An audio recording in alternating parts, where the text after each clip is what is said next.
예, 매주 금요일 장외 주식에 대해서 공부하는 순서 갖고 있죠. 우리의 최고의 멘토 소영주 소장 만나겠습니다. 안녕하세요. 네, 안녕하세요. 예, 요즘 장외 주식 거래도 굉장히 활발해지고 관심도 높아지고 있는데요. 오늘은 어떤 이슈 주목해 볼 수 있을까요? 네, 늘 장외 주식은 새로운 고객들을 유입하면서 개인들의 형태들이 점점점 시장을 지배해가고 있습니다. 오늘의 소식은 공모주가 요즘 핫하지 않습니까? 특히 이 공모주 시장에서 외국인들이 차지하는 비중에서 간단히 논해 보겠습니다. 기본적으로 전체 물량의 100이라고 했을 때 외국인들이 거의 물량의 40%를 가져갑니다. 또 기관이 40%, 개인이 20%를 가져가죠. 그래서 얼마 전에 SK 바이오프 같은 공모주를 했을 때 정확히 개인들은 1억 원른 사람에게는 13주뿐이 받지 못했습니다. 그러나 전체 외국인들은 전체 물량의 45%, 이들이 기관 수요 예측에 참여한 게 전체 물량이 보시면 국내 기관이 95억 5,100만 주를 신청을 했습니다. 또 외국인들은 2억 4,800만 주, 전체 비중이 2.5%입니다. 2.5%를 신청하고 가져간 비중은 45%. 엄청납니다. 약간 기울어진 운동장이다, 공모주 시장을 보면. 왜 개인들은 전체 물량에서 20%뿐이 배당받지 못하는가? 이러다 보니까 두 번째로 가장 큰 문제는 이 외국인들은 의무 보유 확약 기간이 없습니다. 통상적으로 기관들은 2주에서 6개월간을 낙을 겁니다. 상장들은 바로 팔지 못하게요. 그러나 외국인들은 이런 규정이 없습니다. 없다 보니까 이번에 상장된 소마젠, 에이프렌 또는 SK 바이오프도 꺾이는 신호가 바로 외국인들의 집중적인 매도입니다. 외국인들이 한 65%를 현재 SK 바이오팜 주식을 팔았습니다. 20만 원까지 치고 가던 주식이 20만 원 밑으로 밀린 것도 외국인의 문제입니다. 그러나 이 결정적인 가장 큰 문제는 이 외국인들이 매도한 주식을 개인들이 산다는 거 아니겠습니까? 현재 개인들은 그 주식을 받아내고 아마 손실을 보고 있을 겁니다. 오랫동안 거의 20년 가까이 간행적으로 외국인들에게 전체 물량의 50%를 줘왔는데 이런 간행은 고칠 필요가 있습니다. 또한 지속적으로 개인들이 공모주 시장에 소외되고 있습니다. 전체 물량에서 20%만 배당되는 것도 이런 기울어든 운동장은 시대가 2020년입니다. 바뀐 시대만큼 이것도 재조정할 필요가 있겠다 말씀드리겠습니다. 두 번째로 사설 사이트 시장입니다. 우리 38 사이트나 피스타, 이 제2시장이 3대 사이트입니다. 이 시장이 점점점 뒤로 밀리고 있는 원인이 바로 공매도와 공매수입니다. 이 신뢰성 문제 아니겠습니까? 주식을 팔고자 하는가 사고자 하는 사람들이 진정으로 살 수 없는 것, 이것은 바로 공매도와 공매수가 발목을 잡고 있기 때문에 문제가 되는 것입니다. 세 번째로 장외주식 가격에 대한 확정이 없습니다. 이 장외주식 시장은 재래시장입니다. 우리가 같은 배추를 어떤 사람은 100원, 120원에 팝니다. 특정된 제도권 밖에서 이루어지고 있는 시장인들과 가격을 확정할 수가 없습니다. 그러다 보니까 보통 사설 시장에 나와 있는 가격을 보고 가격을 측정을 합니다. 그런데 그 가격과 매수 가격마저 공매도 공매수라면 개인들이 유입될 수 있겠습니까? 그래서 사설 사이트들이 자정적 노력을 할 필요가 있다, 이렇게 보겠습니다. 세 번째로 소량 거래를 움직이고 있습니다. 실은 비상장 주식, 장외 주식은 작은 주식만 사더라도 가격이 급등하고 급락하는 현상을 보이기 때문에 여러분들이 장외 주식을 투자하는 사람들은 놀라지 마십시오. 장외 주식 생명은 상장이지 않겠습니까?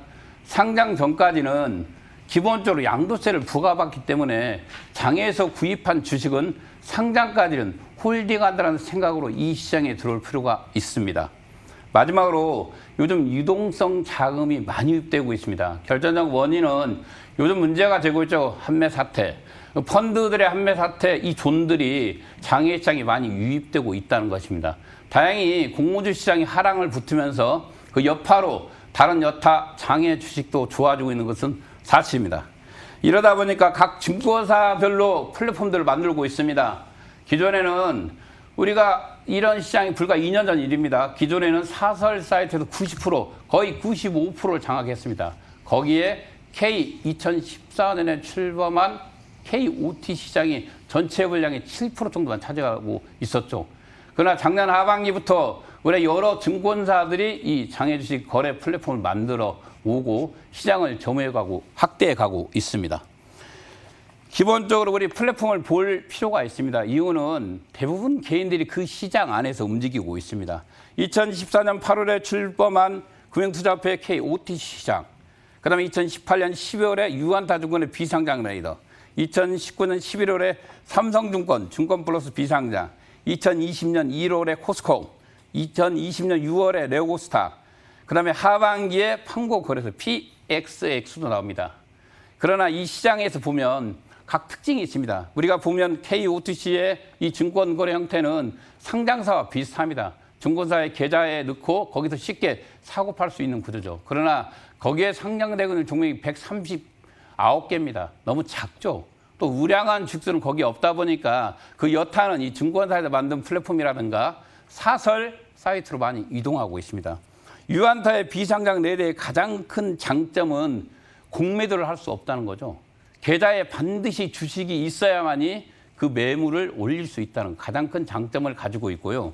삼성증권에서 출범한 증권플러스 비상장은 바로 증권사에 돈을 넣고 증권사에 주식을 넣는 구조, 증권사가 유탁 매매업을 하고 있다는 것이죠. 그래서 삼성증권의 가장 큰 문제점은 뭐냐면 공매도가 있을 수 있다는 겁니다. 확약 일정을 한다 하지만 실은 공매도, 공매수가 없을 수는 없습니다. 그러나 많이 준다는 것이죠. 이곳의 가장 큰 문제점은 중개를 하는 사람이 없다 보니까 중개보다는 이 가격을 흥정할 수가 없습니다. 비상장 장외주식은 재래시장을 표현했는데 가격을 흥정할 수 있는 전화번호가 전혀 없다는 거죠. 매도자의 일방적 가격에 매수자가 쫓아가는 그런 형태로 있기 때문에 어떤 서비스를 전혀 받을 수 없고 가격이 왜곡될 소지가 있습니다. 이런 부분들이 좀 수정될 필요가 있겠죠. 여타 나와 있는 우리 요즘 판교 거래소가 좀 뜨고 있습니다. 마켓관리라든가 또는 토스라든가 전혀 다른 곳에서 거래되지 않는 종목들을 판교 거래소가 취급을 합니다. 그러나 실상으로 직접 들어가서 사고 다 해보았습니다. 보았는데 전혀 구입할 수가 없었습니다. 그만큼 시장이 아직도 운영의 미숙성을 들여대고 있는 게 현실입니다. 점점 좋아지기는 있겠죠. 자, 오늘 여러분들에게 알려드릴 팁은 장외주식에 대한 세금의 총정리입니다. 요즘 계속해서 많은 질문들이 오고 있습니다. 장외주식 세금이 어떻게 되냐에 대해서.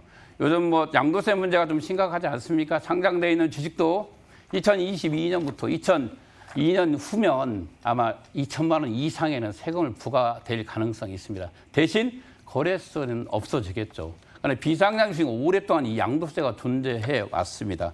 현재 보면 증권거래소는 당연히 내야 되고요.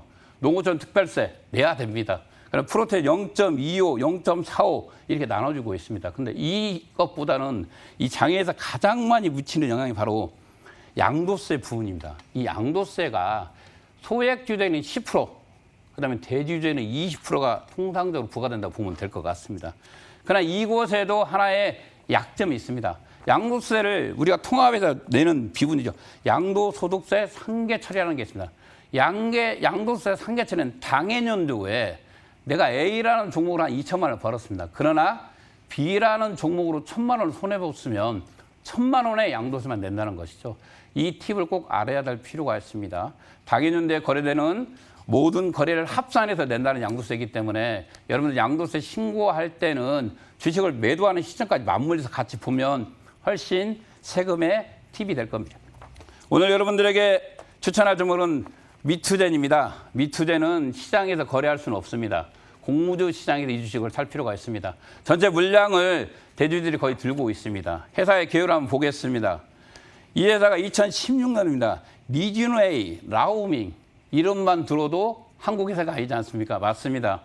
한국계 상장돼 있는 미투온이 2017년도에 이 회사를 인수했습니다. 전체 주문의 50.1%를 인수하면서 국내 상장사 기업이 해외 기업을 인수하고 첫 번째 상장되는 사례를 기록할 것으로 보고 있습니다. 상당히 매출액이 좋습니다. 이 매출액 전체 매출액의 1,100억 중에 매출액 영업이익이 거의 44%입니다.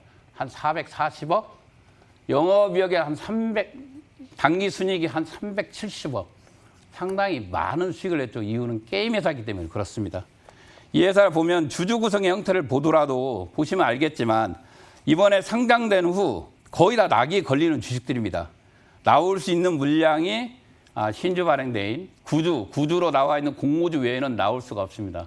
그러니까 이 회사가 좋은 점이 뭐냐면 2019년 12월 달에 한번 상장에 도전을 했습니다. 도전을 했는데 기간의 수요 외측에서 밀렸죠. 밀리면서 이번에 재상장을 합니다. 근데 요즘 유행이 그렇습니다. 오늘 어제부로 카카오 게임즈가 심사가 통과됐습니다. 그러나 공모가를 좀 낮게 잡을 것 같습니다.